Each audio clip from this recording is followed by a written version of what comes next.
வணக்கம். இன்னைக்கு நம்ம வீடியோவில் மட்டன் ரெசிபி செய்ய போகிறோம். இந்த மட்டன் மசாலாவை நம்ம நல்ல காரசாரமாக மிளகெல்லாம் சேர்த்து செய்ய போகிறோம். ரொம்பவே டேஸ்ட்டாக இருக்கும். இதை எப்படி பண்ணலாம், என்னென்ன பொருள்லாம் தேவைங்கிறத வாங்க வீடியோக்குள்ளே போய் பார்க்கலாம். நாம் செய்ய போகிற மட்டன் மசாலா நல்ல டேஸ்ட்டாக வர்றதுக்காக மட்டனை மசாலா கூட முன்னாடியே நம்ம ஊற வச்சிடலாம். அதுக்காக நான் இன்றைக்கி 1/2 கிலோ அளவுக்கு மட்டனை நல்லா சுத்தம் பண்ணிவிட்டு எடுத்து வச்சுருக்கேன். இதில் நம்ம 1 டீஸ்பூன் அளவுக்கு உப்பு, 1/2 டீஸ்பூன் மஞ்சள் தூள், 1 டேபிள் ஸ்பூன் அளவுக்கு இஞ்சி பூண்டு பேஸ்ட்டை சேர்த்துக்கலாம்.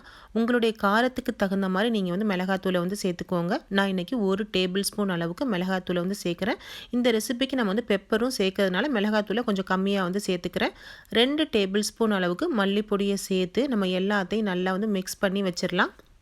நாம் கலந்து வச்ச மட்டன் கூடவே 2 கொத்து கருவேப்பிலை, கொஞ்சம் கொத்தமல்லி இலை, 2 பச்சை மிளகாய் இதையும் நம்ம சேர்த்து கலந்து வச்சிட்டோம் அப்படின்னா நல்லாவே ஃப்ளேவராக இருக்கும். இப்போ எல்லாத்தையும் மிக்ஸ் பண்ணிவிட்டு குறைஞ்சது ஒரு 1/2 மணி நேரம் வரைக்கும் நம்ம இதை ஊற வச்சுக்கலாம். இந்த மட்டன் மசாலா செய்கிறதுக்கு நம்ம இன்றைக்கி ஃப்ரெஷ்ஷாக மசாலா பொடியை ரெடி பண்ண போகிறோம். அதுக்காக 1 டீஸ்பூன் ஜீரகம், 1 டீஸ்பூன் சோம்பு, 2 டீஸ்பூன் அளவுக்கு மிளகை சேர்த்துட்டு நம்ம மீடியம் ஃப்ளேமில் வச்சுட்டு நல்லா ட்ரை ரோஸ்ட் பண்ணி நம்ம எடுத்துக்கலாம். வேறு எந்த ஒரு பொருளையுமே இது கூட நம்ம சேர்க்கணுன்னு அவசியம் இல்லை. நம்ம சேர்த்த ஜீரகம், சோம்பு, மிளகே இந்த மட்டன் மசாலாவுக்கு நல்ல ஒரு ஃப்ளேவரை கொடுக்கும். இதை நம்ம கருக விட்டுறாமல் நல்லா ரோஸ்ட் ஆகி நல்லா செவந்து வர்றப்ப நம்ம இதை அடுப்பை ஆஃப் பண்ணிவிட்டு ஆற வச்சுட்டு நம்ம பொடி பண்ணிக்கலாம். நாம் சேர்த்த ஜீரகம், சோம்பு, மிளகு நல்லா ரோஸ்ட் ஆகி வந்துருச்சு. இதை எடுத்து நம்ம மிக்ஸி ஜாரில் போட்டு கொஞ்சம் கொரகொரப்பாக அடித்து எடுத்துக்கோங்க. அப்போ தான் நல்ல வாசமாக இருக்கும். இப்போ நம்ம மசாலா ரெடி பண்ணிடலாம். இப்போ அடுப்பில் பாத்திரத்தை வச்சுட்டு 2 டேபிள் ஸ்பூன் அளவுக்கு நான் நல்லெண்ணெயை சேர்க்குறேன். உங்களுடைய விருப்பத்துக்கு தகுந்த மாதிரி நீங்கள் எண்ணெயை சேர்த்துக்கோங்க. இப்போ எண்ணெய் நல்லா காஞ்சிருச்சு. ஒரு சின்ன பீஸ் பட்டை, 3 ஏலக்காய், 4 கிராம்பு இதை சேர்த்து நம்ம பொரிய விட்டுறலாம். இப்போ கிராம்பு, ஏலக்காய், பட்டை எல்லாமே நல்லா பொரிஞ்சு வந்துட்டுருக்கு. இந்த டைமில் ஒரு 20 சின்ன வெங்காயம் போல் உரிச்சு எடுத்துருக்கேன். நான் முழுசாக தான் வச்சுருக்கேன். உங்களுக்கு வேணும்னா நீங்கள் கட் பண்ணி கூட சேர்த்துக்கலாம். கூடவே பெரிய வெங்காயத்துலேருந்து ஒரு பாதி அளவு மட்டும் கட் பண்ணி வச்சுருக்கேன். இது முழுசாகவே நீங்கள் சின்ன வெங்காயத்துலேயே செஞ்சீங்க அப்படின்னா ரொம்பவே டேஸ்ட்டாக இருக்கும். இப்போ நம்ம சேர்த்த வெங்காயத்துக்கு கூட ஒரு 1/2 டீஸ்பூன் அளவுக்கு உப்பை சேர்த்துட்டு நம்ம நல்லா வதக்கிக்கலாம்.